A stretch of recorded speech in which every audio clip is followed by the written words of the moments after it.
Hello everyone, welcome to Abhyas IAS Academy. So yesterday చాలా controversy నడుస్తుంది with regard to a bill that is Foreign Contribution Regulating Act Amendment Bill 2026. Majorly hit అయిన state with regard to this bill provisions కొత్త provisions వచ్చినాయి కదా ఈ amendment వల్ల majorly controversy ఎక్కడ నడుస్తుందంటే కేరళలో నడుస్తుంది.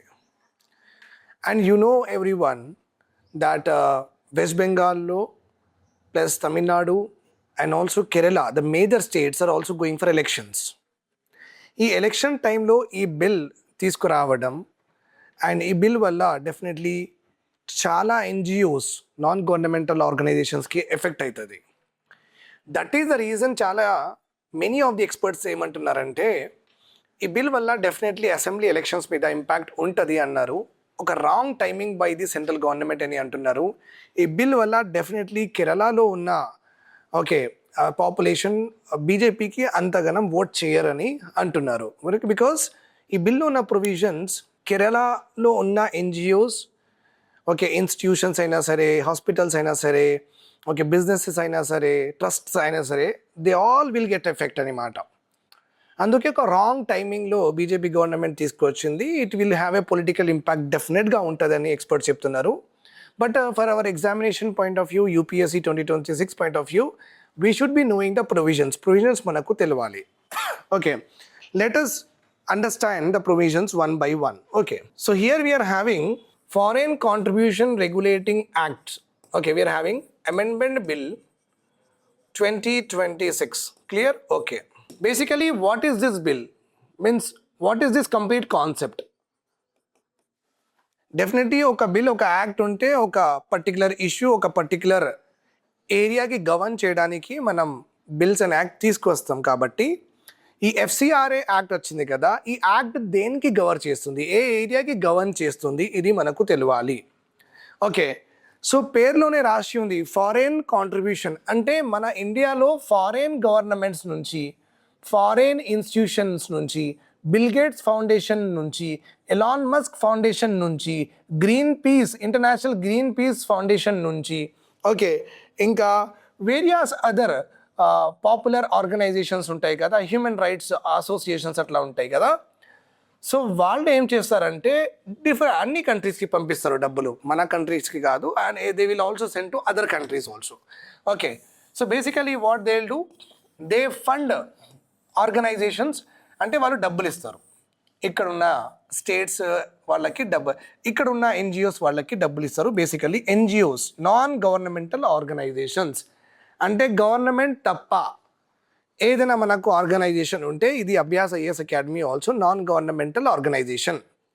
ఓకే, కానీ it's a profitable, non profitable, that is another విషయం. ఇది గవర్నమెంట్కి చెందిన ఆర్గనైజేషన్ కాదు, it is a private entity అనమాట, managed by private people. NGOs are nothing but those organizations, basically work for what? NGOs basically they work for, వీళ్ళు దేనికోసం పని చేస్తారు, no profit no loss principle ఉంటుంది వీళ్ళది. ప్రాఫిట్ కోసం పని చెయ్యరు, no profit. These are commercial ఉండరు. They don't give commercial services. Basically NGOs will have always specific purpose ఉంటుంది, వాళ్ళకి ఒక పర్పస్ మీదనే పని చేస్తారు. క్లైమేట్కి ప్రొటెక్ట్ చేయడానికి ఒక ఎన్జిఓ ఉంటుంది, చిన్న పిల్లలకి న్యూట్రిషన్ ఇవ్వడానికి ఒక పిల్లలు ఉంటుంది, ఒక ఎన్జిఓ ఉంటుంది, మరి ఉమెన్ రైట్స్ కోసం ఇంకొక ఎన్జిఓ ఉంటుంది, స్టేట్ గవర్నమెంట్తో ఫైట్ చేయడానికి ఇంకొక ఎన్జిఓ ఉంటుంది. So basically non governmental NGOs are nothing but they work for no profit. వాళ్ళు కమర్షియల్ ఎంటిటీస్ కాదు, స్పెసిఫిక్ పర్పస్ ఏరియాలో స్పెసిఫిక్ పర్పస్లో వాళ్ళు పని చేస్తారు కాబట్టి.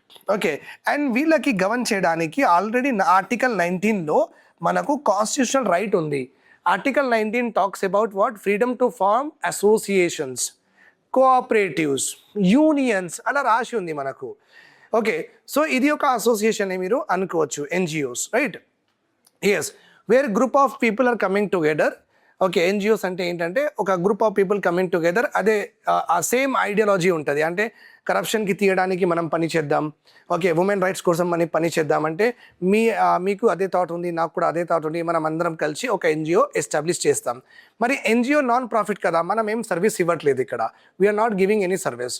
సో సర్వీస్ ఇవ్వట్లేదంటే మనకు డబ్బులు రావు. మరి మన ఎన్జిఓ ఎట్లా నడవాలి, మనం క్యాంపింగ్స్ ఎట్లా స్టార్ట్ చేయాలి, ట్యాంక్ బండ్ దగ్గర మనం ఎట్లా మ్యారథాన్ క్రియేట్ చేయాలి, ఓకే సోషల్ మీడియాలో డిజిటల్ మీడియాలో మన ఐడియాలజీకి మన పర్పస్కి ఎలా స్ప్రెడ్ చేయాలి, అవన్నిటికీ డబ్బులు కావాలి కదా మనకు. Right or wrong? We want money. Okay, so they generally are funded. ఇండియాలో ఉన్న ఆర్గనైజేషన్స్, ఇండియాలో ఉన్న ఫిలాంథ్రఫీస్, చాలా డబ్బులున్న వాళ్ళు కూడా ఈ ఎన్జిఓస్కి ఫండ్ చేస్తారు. లైక్ ఆమిర్ ఖాన్కి ఒక ఫౌండేషన్ ఉంది, Paani foundation. Aamir Khan has one foundation called as Paani foundation అనమాట. ఆ పానీ ఫౌండేషన్లో వాటర్ లేని విలేజెస్కి he will work to provide water, అదే ఆయన చేస్తారు. సో బేసికలీ ఒక ఎన్జిఓ కాబట్టి ఒక పర్టికులర్ పర్పస్ ఏముంది, వాటర్ అందరికీ దొరకాలి. That is his purpose of what? Paani foundation. Right? Yes. So NGOs are non profit, they don't work on commercial purpose. Article 19లో వాళ్ళకు ఫుల్ ఫ్రీడమ్ ఉంది. ఓకే, సో వీళ్ళు ఎలాగైనా కమర్షియల్ సర్వీసెస్ ఇవ్వట్లేదు కాబట్టి డెఫినెట్లీ వాళ్ళకి ఫండింగ్స్ రావాలి, గ్రాంట్స్ రావాలి, వేరే కంట్రీస్ నుంచి కూడా వస్తాయి. So that contributions which are coming from other countries, okay, that is called as foreign contributions anamata. That's called as what? Foreign contributions. Foreign countries నుంచి వచ్చిన డబ్బులకి ఫారెన్ కాంట్రిబ్యూషన్ అని చెప్తున్నాం. రెగ్యులేట్ చేయాలి కదా, అంటే డబ్బులు ఎక్కడి నుంచి వస్తున్నాయి అని. లష్కర్ ఏ తైబా నుంచి వస్తుందా, లేకపోతే టెర్రరిస్ట్ ఆర్గనైజేషన్ నుంచి వస్తుందా, లేకపోతే పాకిస్తాన్ నుంచి డబ్బులు వస్తున్నాయా, ఓకే ఎనిమీ కంట్రీస్ నుంచి డబ్బులు వస్తున్నాయా, మనకి ఇండియాకి అగేన్స్ట్ ఉన్న నీరవ్ మోదీ నుంచి డబ్బులు వస్తున్నాయా, లేకపోతే విజయ్ మాల్యా నుంచి డబ్బులు వస్తున్నాయా, ఎవరి దగ్గర నుంచి మనకు డబ్బులు వస్తున్నాయి, వీళ్ళు ఎవరి దగ్గర నుంచి డబ్బులు తీసుకుంటున్నారు, ఇవన్నీ మనకు కట్టా చిట్టా ఉండాలి కదా మన దగ్గర. ఓకే, సో అది కనుక్కోవడానికి ఓకే ట్రాన్స్పరెన్సీ అక్కడ ఉండాలి. ఓకే, ఎంత డబ్బులు వచ్చినాయి, ఎవరెవరు ఉన్నారు, ఎక్కడి నుంచి వస్తున్నాయి, ఏ ఎంటిటీ నుంచి వస్తున్నాయి, ఏ కంట్రీ నుంచి వస్తున్నాయి, ఆ కంట్రీలో ఏ ఆర్గనైజేషన్ నుంచి డబ్బులు వస్తున్నాయి, ఆ ఆర్గనైజేషన్కి మేనేజ్ చేస్తున్న వాళ్ళు ఇండియాకి ఎనిమీయా, ఫ్రెండా, అవన్నీ కనుక్కోవడానికి మనం ఒక యాక్ట్ తీసుకొచ్చినాం. That act is called as foreign contribution regulating act అని చెప్తామండి. కానీ ఇది నిన్న ఒక 5 days బ్యాక్ దీనికి అమెండ్మెంట్ అయింది.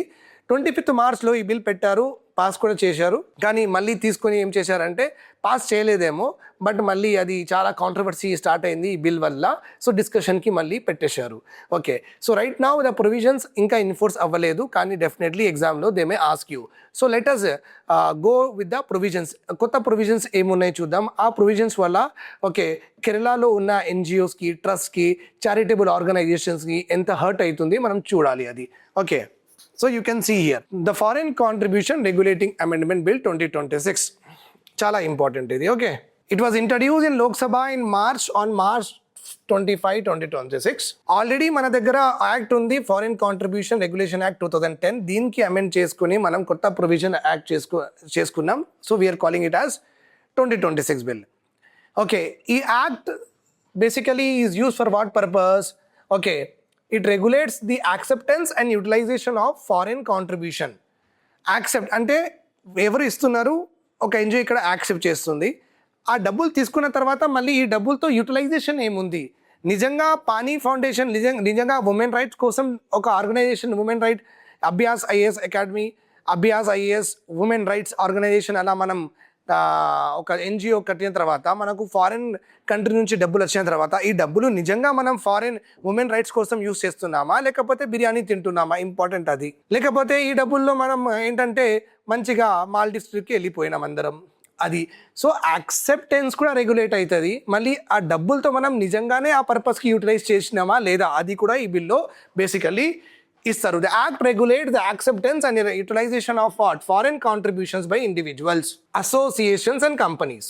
నాకే ఇచ్చినా సరే, ఒక ఆర్గనైజేషన్కి ఇచ్చినా సరే, ఒక కంపెనీకి కూడా ఇస్తే కూడా every one is governed under this particular act. Very important for the UPSC. వాళ్ళు అంటారు okay foreign contribution regulation act is applicable only to institution. Absolutely wrong. It is applicable to individuals, applicable to institutions, applicable to what? Companies also. Remember this point here. Okay, foreign contribution is ante enti, idi oka donation ani mata. Donation, transfer of any currency undachu, any bonds aina undachu, security aina undachu. Okay, by beyond a specified value by a foreign source. అంటే foreign country నుంచి వచ్చిన ఒక security ఉండొచ్చు, article అయినా ఉండొచ్చు, machine అయినా ఉండొచ్చు, ఏదైనా ఉండొచ్చు అనమాట. ఫారెన్ సోర్సెస్ అంటే ఏంటి? ఫారెన్ గవర్నమెంట్స్ ఉండొచ్చు, ఫారిన్ కంట్రీలో ఉన్న ఏజెన్సీస్ అయినా ఉండొచ్చు, మన యాపిల్, ఓకే, మైక్రోసాఫ్ట్ అలాంటి కంపెనీస్ అయినా ఉండొచ్చు, ఫారెన్ కంట్రీస్లో ఉన్న ట్రస్ట్ అయినా ఉండొచ్చు, సొసైటీస్ అయినా ఉండొచ్చు, లేకపోతే ఒక ఇండివిజువల్ మనిషి అయినా ఉండొచ్చు. ఫారెన్ సోర్స్ అంటే ఇలాన్ మస్క్ ఉండొచ్చు, ఓకే, రొనాల్డో కూడా ఉండొచ్చు, ఒక ఇండివిజువల్ పర్సన్ కూడా ఉండొచ్చు ఫారెన్ సోర్స్ అంటే. So this is what the proper definition. నా ఈ కొత్త బిల్ వల్ల ఏమైందంటే vesting of foreign contribution and assets in certain cases. Okay, definitely మన కంట్రీలో ఈ యాక్ట్ ప్రకారం, okay, the person must register, certain person must register with the central government. ఇప్పుడు నాకు వేరే కంట్రీ నుంచి డబ్బులు వస్తున్నాయి అంటే ఆ డబ్బులు నేను అడ్వకేట్స్ వెల్ఫేర్ కోసం యూజ్ చేస్తున్నానంటే నేను గవర్నమెంట్కి చెప్పాలి, నాకు ఈ కంట్రీ నుంచి వీళ్ళు డబ్బులు పంపిస్తున్నారని అలా చెప్పాలి డెఫినెట్గా.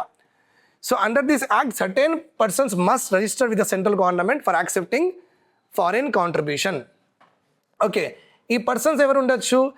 This person may have what definite cultural, economic, educational, religious, social program. Okay, definite cultural, economy, educational, religious and educational programs వాళ్ళు చేయొచ్చు. Okay, they may surrender the registration later on వాళ్ళు రిజిస్టర్ చేసుకోవాలి. ఈ act empower the central government to cancel the registration. ఇక్కడ వస్తుంది, okay, complete controversy on specific grounds.